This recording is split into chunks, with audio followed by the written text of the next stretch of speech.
Hello guys, இந்த வீடியோல எதை பத்தி பார்க்க போறோம் அப்படின்னு சொல்லி பார்த்தீங்கன்னா, சபேஷனோட பெர்ஃபார்மன்ஸ் பத்தி ஜட்ஜஸ் இவ்வளவு விஷயத்தை ஷேர் பண்ணியிருக்காங்க. அது மட்டும் இல்லாம உள்ள ரொம்பவே சூப்பரான ஒரு விஷயமும் உங்களுக்கு காத்திருக்கு.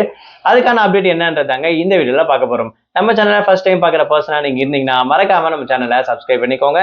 அப்பதான் அடுத்தடுத்து போற வீடியோக்கான நோட்டிபிகேஷன் அண்ட் பாப்அப்ஸ் வந்து உங்களுக்கு கண்டினியூஸா கிடைச்சிக்கிட்டே இருக்கும். அது மட்டும் இல்லாம இந்த வீடியோ பத்தி உங்களுக்கான கருத்துக்கள் ஏதாவது இருந்துச்சுன்னா தாராளமா நீங்க கமெண்ட் பாக்ஸ்லயும் மென்ஷன் பண்ணலாம்.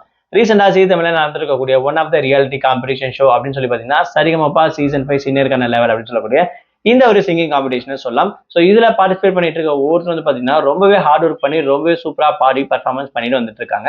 ஒவ்வொருத்தரும் அவங்களுடைய தனித்திறமையாக காட்டிட்டு இருந்த வகையில கிட்டத்தட்ட 20 வாரம் கடந்து போய் இப்போ 12 பேர் பார்த்தீங்கன்னா இப்போ பார்ட்டிசிபேட் பண்ணிட்டு இருக்கக்கூடிய பர்சன்ஸ் இருக்காங்க அப்படின்னு சொல்லலாம். அதுல one of the top performance அப்படின்னும் அது மட்டும் இல்லாமல் மக்களுக்கு நிறைய பிடிச்ச பர்சன் கூட ஒன் ஆஃப் த பர்சனா இவரை சொல்லலாம். ஸோ சபேஷனுடைய பர்ஃபார்மன்ஸ் எப்படி இருக்கு, ஸோ என்னெல்லாம் ஜட்ஜஸ் கமெண்ட்ஸ் கொடுக்க போறாங்கன்ற விஷயத்த ரொம்பவே ஆர்வமா எல்லாரும் பார்த்துட்டு இருக்கோம் அப்படின்னு சொல்லலாம். ஸோ அந்த வகையில ஜட்ஜஸ் மெயினான ஒரு விஷயத்த சொல்லியிருக்காங்க அப்படின்னு கூட சொல்லலாம். அதாவது விஜய் பிரகாஷ் சார் என்ன சொல்லியிருக்காருன்னா, நீங்க நிறைய பேருடைய நம்பிக்கை அப்படின்ற விஷயத்த பார்த்தீங்கன்னா சபேஷனை பார்த்து சொல்லியிருக்காங்க.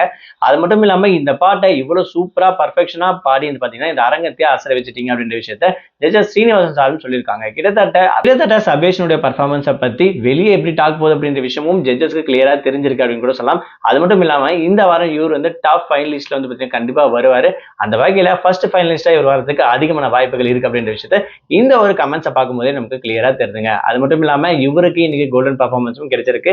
அது மட்டும் இல்லாம மக்கள் மனசை நீங்க வென்றிருக்கீங்க அப்படின்ற விஷயத்த ஜட்ஜஸ்க்கு வந்து பாத்தீங்கன்னா தெரிஞ்சதால அவங்க ஓப்பன் ஸ்டேஜ் வந்து பாத்தீங்கன்னா இப்படி ஒரு கமெண்ட்ஸை கொடுத்துருக்காங்க அப்படின்னு கூட சொல்லலாம். ஸோ அந்த வகையில சபேஷனுடைய பர்ஃபார்மன்ஸ்க்கும் அவருடைய வெற்றிக்கும் நிறைய பேர் வெயிட் பண்ணிட்டு இருக்காங்க, அவளை காத்துட்டு இருக்காங்கன்ற விஷயத்த கிளியரா வந்து பாத்தீங்கன்னா ஜட்ஜஸ் வந்து அந்த ஒரு விஷயத்த கமெண்டா சொல்றதால அந்த ஒரு மொமெண்ட்டை எமோஷனல் மொமெண்ட்டா கூட ஆயிடுச்சு அப்படின்னு கூட சொல்லலாம். ஸோ கண்டிப்பா சபேஷன் இந்த வாரம் ஃபைனலிஸ்ட் வராருன்ற விஷயம் உறுதி அப்படின்னு கூட இந்த ஒரு வீடியோல நான் சொல்றேன். ஏன்னா அவருடைய பர்ஃபார்மன்ஸ் அந்த அளவுக்கு இருக்கு, அவருடைய இது வரைக்கும் பர்ஃபார்மன்ஸும் சூப்பரா இருக்கு அப்படின்னு கூட சொல்லலாம். பத்தி நீங்க என்ன நினைக்கிறீங்க? உங்களுடைய டாப் கண்டஸ்டன்ஸ் பேருடைய நேம் யாரு, உங்களுக்கு யாரை பிடிக்கும்ன்ற விஷயத்தையும் எனக்கு இவங்க தான்ப்பா டைட்டில் வின்னர் அப்படின்னு சொல்லி நீங்க என்ன நினைக்கிறீங்களோ அந்த பர்சன் பேரை மறக்காம கமெண்ட் பாக்ஸ்ல மென்ஷன் பண்ணுங்க.